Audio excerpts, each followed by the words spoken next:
Massoma, dites-nous un peu ce qui va se passer là tout de suite. Non, rien de spécial. On va juste faire un petit briefing comme le Big Boss n'était pas là N'est-ce pas? depuis le démarrage. J'ai voulu faire quand même une petite réunion de mise au point pour lui passer le relais, quoi. Hein? Bon, pas le relais en tant que tel, enfin pour clôturer les choses. Donc moi j'aime le contact humain. Jusqu'au jour d'aujourd'hui, on ne s'était jamais vu. Chaque fois, on a parlé au téléphone, on a parlé par vidéoconférence, avec toutes les nouvelles technologies qu'on a au jour d'aujourd'hui. Je pense que les relations humaines, le contact est plus important, quoi. D'accord. Quand on a la personne en face, l'expression du visage, les gestes, tout ça là peut donner du sérieux ou du... Hein, ça peut donner beaucoup d'indicateurs. Tout à fait, tout à fait. Donc moi je suis quelqu'un, j'aime le contact. Donc je préfère traiter avec les gens physiquement. Tout ce qu'on nous amène au jour d'aujourd'hui, les nouvelles technologies, c'est bien beau, mais ça a des limites. J'ai juste une petite question avant qu'on démarre notre petite séance de travail avec tout le monde. J'avais une question. Quitter de l'autre côté pour venir ici, vous n'avez pas un choc culturel, vous n'êtes pas... Parce que beaucoup hésitent, disent que voilà, je suis parti, ça fait longtemps, le Cameroun pour moi c'est derrière moi, c'est plus possible. Est-ce que ça a aussi été votre cas? Je vais dire oui et non. Oui et non, pourquoi? Parce que ça fait 35 ans que je vis en Europe. Les 10 premières années, je venais tous les 5 ans. Depuis une dizaine d'années, je viens une fois. Depuis peut-être les 3 dernières années, je viens 2-3 fois l'année. Donc je n'ai plus ce problème-là. D'accord. Donc en fait, le secret, pour ceux qui veulent se lancer, progressivement. C'est de venir progressivement, ne pas couper les ponts complètement. Parce que j'avoue que les 10 premières années, c'était difficile. J'arrivais ici, même la monnaie, je ne maîtrisais plus, quoi. La valeur de l'argent, quoi. Je n'avais plus la valeur de l'argent. Donc ça fait... C'était un choc culturel pour moi, quoi. Et puis bon, je suis un traditionnaliste. J'aime le village, donc la nature. On sort un peu du béton et tout. Quand je suis là, je touche les choses de mes propres mains. Et je suis sur le terrain. Je suis un homme de terrain en fait. D'accord. Et ça vaut la peine de se lancer ici au Cameroun avec tout ce qui est annoncé dans les médias, l'instabilité, toutes ces histoires-là? Non, ben, j'avoue que je pense que les gens en font un peu trop. D'accord. Alors pour s'en rendre compte, il faut venir sur le terrain. Parce que écouter ce que les gens vous disent, ça ne suffit pas. Moi, je suis sur le terrain. Je ne dis pas que c'est rose, mais je fais avec. Quand on veut avancer dans la vie, il n'y a rien de simple. Hein. Rien n'est simple, il y a du travail. Et je pense que c'est ce problème qu'il y a au jour d'aujourd'hui au Cameroun. Les gens ne veulent plus travailler. Les gens pensent qu'en claquant les doigts, tout va arriver. Béni Dieu, voilà, en priant tous les jours, machin, on aura tout ce qu'on veut. Non, ça ne se passe pas comme ça. On nous a enlevé la culture du travail. Moi, dans mon éducation, j'ai grandi au Cameroun. Franchement, ce que je vois aujourd'hui, mais ça m'effare. Hein. Je suis effaré, quoi. Bon, mais chacun fait ce qu'il veut. Moi, personnellement, le travail ne me fait pas peur. Voilà. D'accord. Ok, on vous remercie. On va passer à notre présentation. Et s'il y aura des questions plus tard, on reviendra dessus. On devait faire ça sur 5 ans. Mais on s'est rendu compte que non. En faisant sur 5 ans, on aura plusieurs qui sont variables. L'idéal, c'est d'aller avec les 6 premiers bacs et la petite économie. Maîtriser la conception, la réalisation et l'entretien de ces 6 bacs-là. Parce qu'au fil du temps, on va augmenter les enjeux de mise en charge. Et en implémentant 6 bacs à chaque fois ou après chaque cycle ou chaque année, ça augmente le coût de la peine. Parce qu'on doit se dire cash. Le projet, c'est un projet très costaud. Les missions ne s'attendaient même pas d'abord par rapport à ça. Le but n'est pas justement seulement la construction des bacs. La phase la plus cruciale, c'est l'alimentation. L'alimentation coûte énormément cher. Et en augmentant à chaque fois le nombre de bacs, on va augmenter le nombre de poissons. Par conséquent, on va augmenter la quantité d'aliments. Pour qu'on s'est limité, ok, à faire une étude sur 3 ans des 6 bacs. Connaissant maintenant les différentes sommes, par exemple, de la grande écloserie, de la minoterie, les différents budgets alloués à toutes les extensions, après avoir fait une planification sur 3 ans, les bénéfices de ce résultat-là, on pourra dire, ok, on entame la construction des bacs, on entame la construction d'une grande écloserie ou ainsi de suite. Donc, c'est un peu ce qui a été fait. Pour les 6 bacs, il est vrai que les artistes vont évoluer progressivement. Le contexte veut tout simplement dire que si on fait la mise en charge des albums, ça c'est le jour zéro, on met 25 200 albums. 25 200 albums, c'est la quantité d'albums pour un site. Ça c'est pour la troisième année que je suis simplement réalisé. Donc si on commence pour la première année, 21 600 albums pour la première année. Si on met au jour zéro, à un poids moyen de 10 grammes, donc la biomasse, ça veut dire le poids total des poissons dans le bac. Là, ça ici. Le taux de distribution journalière, c'est la quantité d'aliments qu'on a distribué par jour. On a déjà voilà, à hauteur de mes observations, ça veut dire que elles sont pertinentes.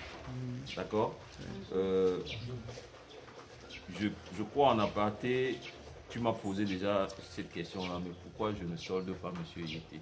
Tu m'as posé cette question en blaguant comme ça. Oui. Bon, je t'ai répondu en disant ce que je lui ai déjà répondu ce matin, là tout à l'heure, que jusqu'à présent on ne s'est jamais vu. On ne peut pas travailler avec une société dans un projet d'une telle ampleur sans se connaître. Pour moi, c'est pas un bon management, ça. Hein? Donc, le but, ce n'était pas de retarder le paiement. Le but, c'était tout simplement qu'on s'asseye, qu'on discute comme on est en train de discuter, parce que tu es d'accord avec moi que tous les documents que vous m'avez envoyés, il y avait plein de trucs qu'il n'y avait pas. Bon, peu importe. Non, mais je reviens toujours quand je pose la question, est-ce que c'est pertinent ou ce n'est pas pertinent? C'est ça qui est important. Il ne faut pas que dans l'esprit qu'on pense que oui, c'est pour retarder, c'est pour machin. Parce que dans ma lecture des messages de M. Yété, j'ai eu ce petit ressenti, quoi. Qu'il pense que je suis en train de vouloir jouer sur le temps, machin. Non, ça n'avait rien à voir.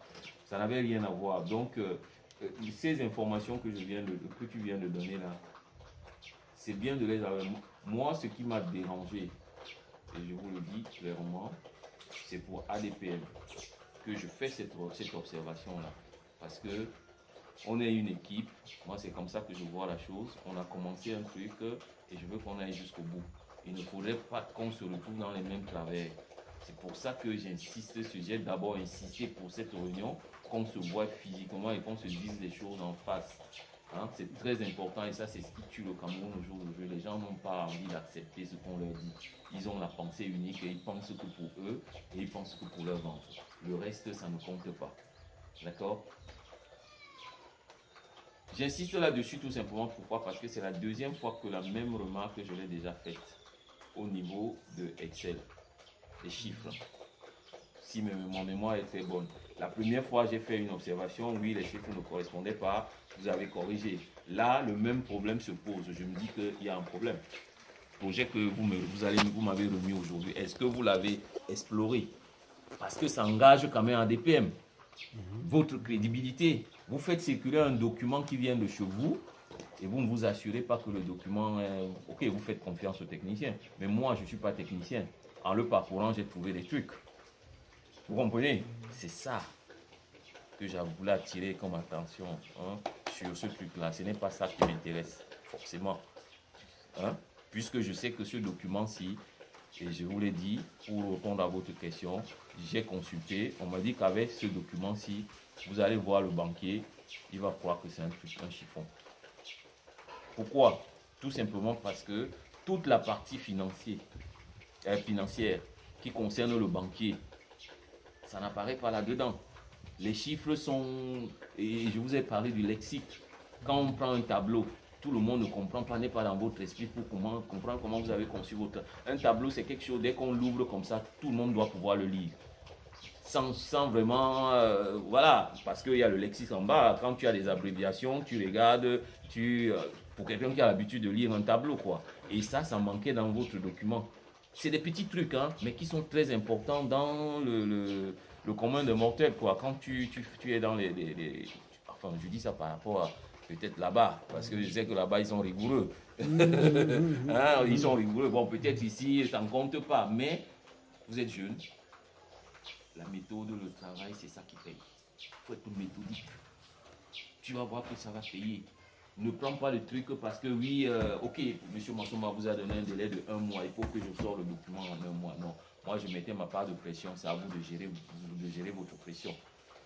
Toutes les erreurs qu'on a commises là, j'impute 80% de ma part, mais les 20%, vous ne deviez pas, en tant que professionnel, vous ne devez pas les encaisser.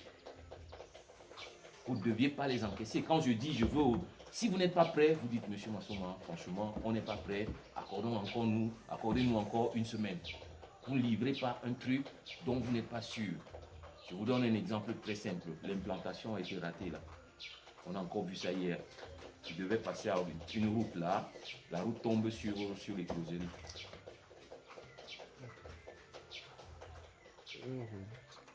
On va regarder ça tout à l'heure. Donc, c'est des petits trucs. Ok, dans la précipitation, on a implanté 2 trucs en même temps. Ok, il y a eu des erreurs. C'est ma faute. Moi, je prends 80%, mais je vous donne 20%, mais c'est vous les professionnels. Moi, je ne suis qu'un néophyte. Je veux un truc. Je paye pour un truc. Et c'est pour ça que je viens vous voir. D'accord? Donc, c'est vous le professionnel. C'est vous qui devez me rassurer en me disant que non, on n'est pas prêt. C'est pas bon. Attends. Et ça, c'est ce qu'il faut. Ça doit être ton job. C'est vrai que tu n'étais pas là, mais il faut travailler dessus. Je te jure que sinon, tu vas perdre beaucoup de choses parce que on est exigeant là-bas, tu le sais. Ne te laisse pas embarquer dans ici où la passivité et tout le temps. Les gens, quand ils arrivent, ils sont exigeants. Ils veulent des trucs. Maintenant, pose tes conditions aussi. Oui, tu as posé ta condition de prix. Maintenant, quand le travail va être là, il faut que ça suive aussi. Il ne faut pas que tu poses des conditions de prix après, ou alors tu prennes des trucs à bas prix parce que tu veux prendre... Enfin, pour l'instant, je m'arrête là pour ne pas faire trop monter la mayonnaise. Ok. Il y a des choses à améliorer, c'est normal. Bien sûr. Ok, alors...